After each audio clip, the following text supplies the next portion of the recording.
이것이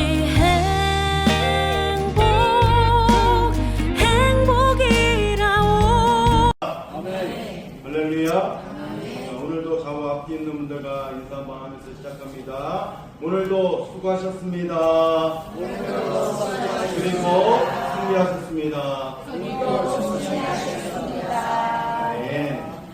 자, 오늘 예레미야서 6장 16절에서 30절에 있는 말씀. 이 당시 활동하던 예레미야가 이 시대를 보면서 이렇게 이야기하는 겁니다. 겉으로는 평안해 보였지만 실제로 내면이 무너져 가던 시대. 하나님께서 길을 보여주셨지만 우리는 그 길을 가지 않겠습니다 라고 말하는 시대. 말씀을 들으라 하셨어도 우리는 듣지 않겠습니다 라고 거부하는 시대. 이 시대가 우리의 시대하고 흡사하다라는 생각이 들어집니다. 그냥 이 시대를 향한 하나님의 안타까운 외침이지요. 유다가 하나님을 떠난 지 오래되었다라는 겁니다. 예배는 남아있지만 마음은 없었고 의식은 화려했지만 순종이 사라진 시대. 그래서 멀리서 시바에서까지 향품을 멀리 공수해오고 재물은 청성껏 담아 보이지만 하나님은 그렇게 이야기하십니다. 나는 그것을 받지 않겠다. 왜일까요? 왜입니까? 그들의 삶에는 하나님의 말씀이 사라졌기 때문이라는 거죠. 하나님의 경고는 계속 울렸지만 백성의 귀를 막아버린 시대. 그래서 이 전편에 우리가 귀가 할례를 받아야 된다라고 이야기를 드렸습니다.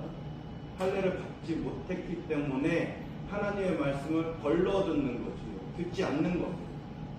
그래서 오늘도 예레미야는 파수꾼이 낙하를 불렀지만 그들은 우리는 듣지 않겠다라고 17절에 이야기합니다.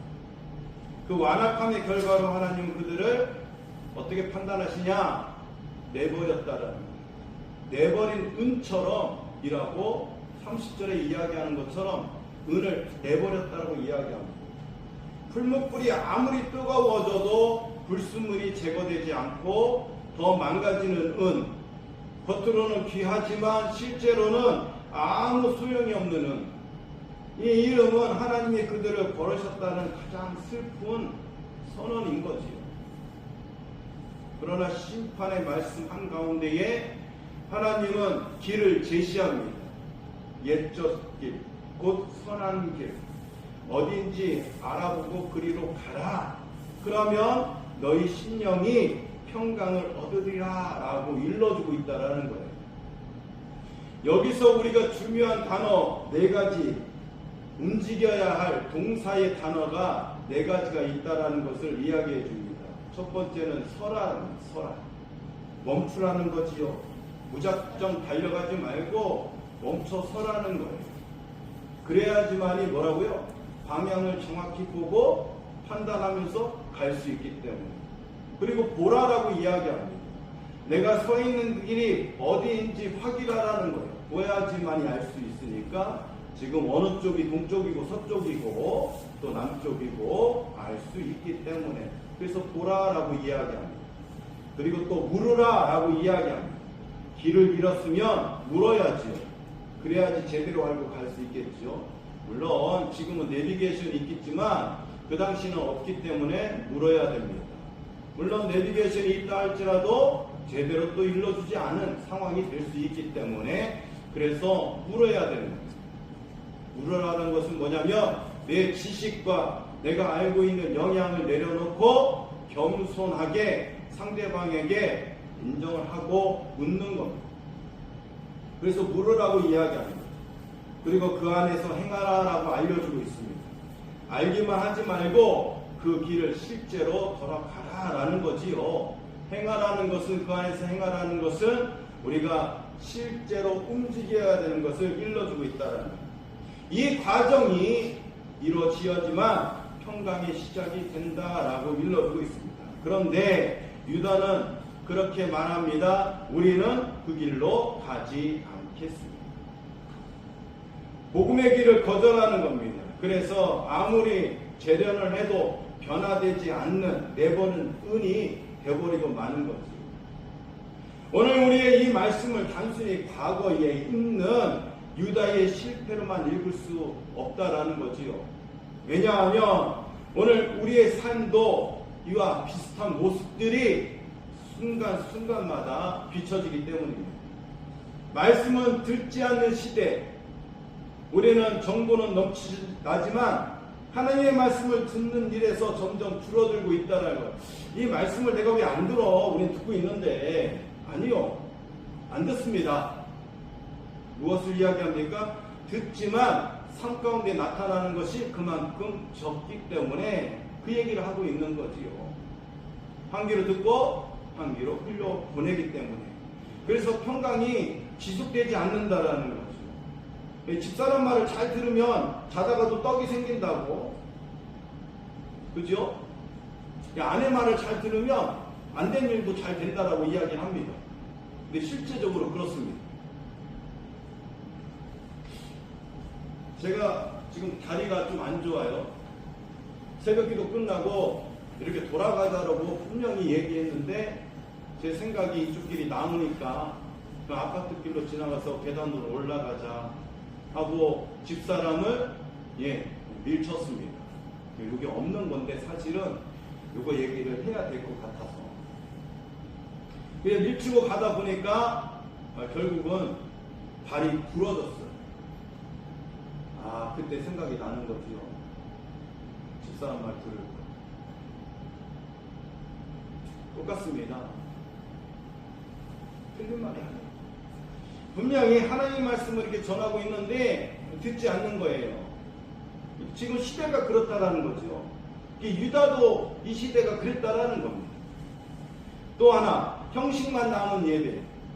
예배당은 오로지 마음은 떠나 있고 찬양을 부르지만 삶에는 하나님을 찾지 않고 헌금은 드리지만 순종은 사라진 시대. 우리는 스스로 이야기합니다. 나 할 건 다 했는데 뭐가 문제야? 뭐가 문제입니까? 마음이 없는 게 문제예요. 유다 시대에 그랬다라는 거예요. 하나님은 형식보다 무엇을 더 중요하게 여기십니까?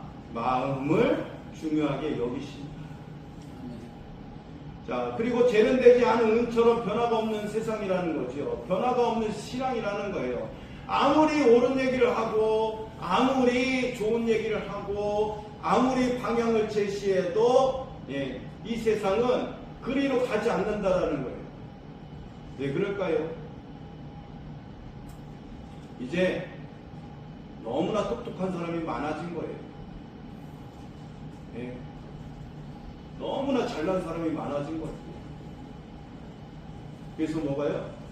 자신이 내세운 그 말이 기준이 되어버린 겁니다. 오늘날 목회 현장에서도 마찬가지입니다. 수많은 목회자가 말씀을 전해요. 그러나 그 말씀이 하나님 말씀의 기준에 대어서 선포하고 있는 것인지 이거를 성도들이 잘 구분해야 된다라는 거지요. 자, 분별해야 됩니다. 재련되지 않은 은처럼 그냥 쉽게 말씀을 선포하는 부분들이 너무나 많다라는 거지요. 고난의 풀무 속에 더 정결해지기는커녕 더 완악해지고 더 불평하고 더 냉소적으로 변해가고 있다라는 겁니다. 우리 옛말에 혹시 이 말 아십니까? 고기를 먹어본 사람이 어떻게 해요? 잘 알고 잘 먹는다는 거지요. 이 말은 뭐냐면 전 이렇게 생각했습니다. 하나님 말씀을 잘 묵상하고 묵상해서 경험도 쌓아지고 그 가운데 하나님께서 단련시키고 불순물을 제거하고 그래서 하나님 말씀을 잘 증거해서 그것이 사람을 살리고 그 사람에게 생명을 준다면 그것은 얼마나 감사한 일인지 모르겠네요. 그런데 희한하게도 어떤 생각과 어떤 마음으로 말씀을 풀어 헤쳤는지 몰라도 희한한 말씀을 전하는 거예요. 너무나 안타까운 거죠. 그래서 오늘 하나님은 우리에게 다시 부르십니다. 옛적 길, 선한 길을 찾아 그리로 가라. 옛적 길은 단지 전통이나 규칙의 회복이 아닙니다. 바로 복음인 거지요. 순종을 이야기하는 겁니다. 거룩을 이야기하는 거예요. 사랑을 베풀라고 이야기하는 거지요. 정직을 내세우라고 이야기하는 겁니다. 자비와 공의의 길을 선택하라고 오늘도 우리에게 일러주는 줄 믿습니다. 그래서 오늘 이 길을 회복하기 위해서 우리가 이렇게 결단했으면 좋겠다라고 생각되어집니다. 멈추기 바랍니다. 바쁜 걸음 멈추고 내 삶을 돌아보시고 하루 5분이라도 멈추어서 말씀 앞에 서시길 바랍니다. 물론 우리가 카톡방에 올려지는 한 줄 말씀 묵상을 하면서 오늘 내가 이 말씀을 읽으면서 그래 오늘 이렇게 살아보자, 또 이렇게 한번 경험해보자, 그러한 시간을 삼았으면 좋겠다라고 생각되어집니다. 보라, 내가 어디로 가고 있는지를 점검해 봤으면 좋겠습니다. 진짜 하나님이 원하시고 뜻하시는 그 방향, 이것이 내 신앙의 방향인지 잘 확인하고 한번 보기를 추천해드립니다. 그리고 묻기, 말씀 앞에 마음을 열기, 그래서 주님 제 길을 비춰 주시옵소서라고 이 기도는 언제나 하나님을 기쁘게 하는 기도가 되어주기를 바랍니다. 그래서 새벽에도 또 낮에도 쉬지 말고 기도할 때에 물으시기 바랍니다.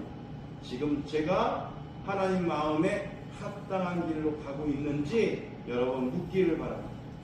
그리고 걷기요, 순종의 한 걸음을 내딛기 바랍니다. 작은 순종이 큰 변화를 일으킬 줄 믿습니다. 이 순종이 평강이 되어 줄 것이라는 거지요. 그러므로 오늘 우리 이 내버린 은이 될 것인가, 아니면 평강을 얻는 백성이 될 것인가. 예레미야 시대에 울린 이 파수꾼의 나팔은 오늘 우리에게도 울려 퍼지고 있는 줄로 믿습니다. 심판은 어느 날 갑자기 오는 것 같지만 사실 오랫동안 보내온 하나님의 경고를 무시한 끝에 찾아오는 결과라는 거지요. 오늘 하나님께서 우리에게 또 하나의 새로운 날을 선물하셨습니다. 이 날에 우리는 생각을 바로잡으면서 삶도 방향도 마음도 새롭게 회복될 수 있기를 바랍니다. 내버린 은이 아닌 세상의 빛과 소금으로 살아가는 저와 여러분 복된 인생 되시기를 예수 그리스도의 이름으로 축원해 드립니다. 기도하겠습니다. 하나님